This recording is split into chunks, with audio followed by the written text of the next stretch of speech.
Hello and welcome to this Warhammer Fantasy update with me, Xenovids. So it is another wonderful, glorious day outside and I'm inside painting.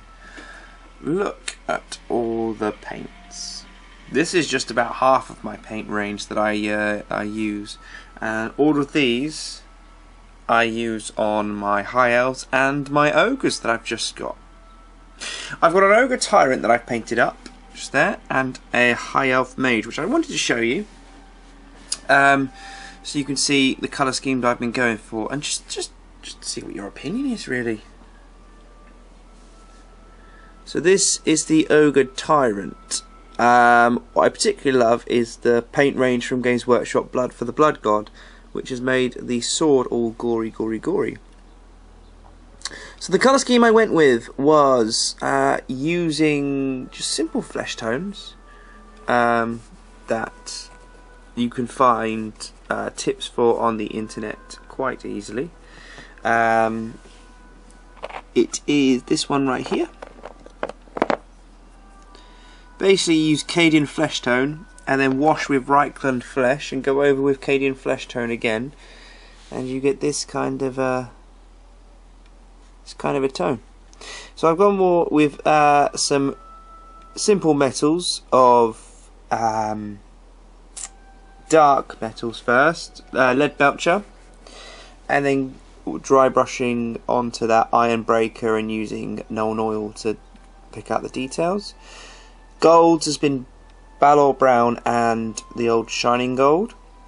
The kind of the bronzy kind of helmets and stuff, and the armour piecings and hammer parts of the sword is Balthazar Gold, and then Runefang, no, scratch that, where is it? Rune Lord Brass.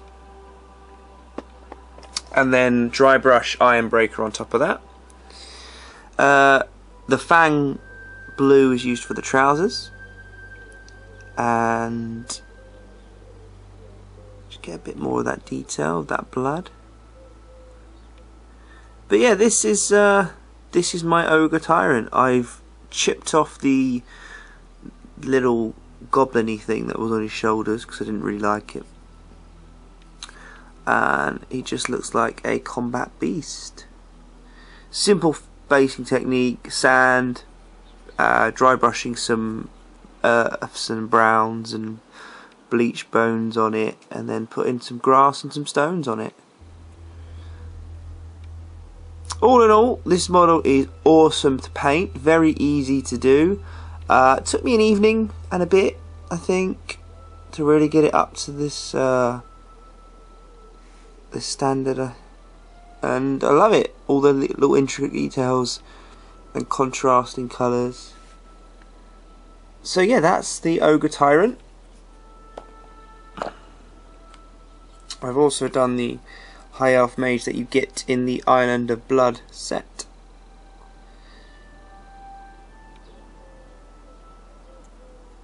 This is a nice little model. You put it together in 3 stages: the staff and the head, the body, and then the cloak are all 3 separate bits, and it makes it easier to paint if you keep them like that. So I've used a few different purples for the flames, 3 different blues: Calador Sky, Teclis Blue, Sky Blue, and then using the Drakenhof blue shades. The gold is again Balor Brown and Burnished and a gold, and then I've put Agrax Earthshade on top to darken it a little bit. So yeah, these are just kind of my testers.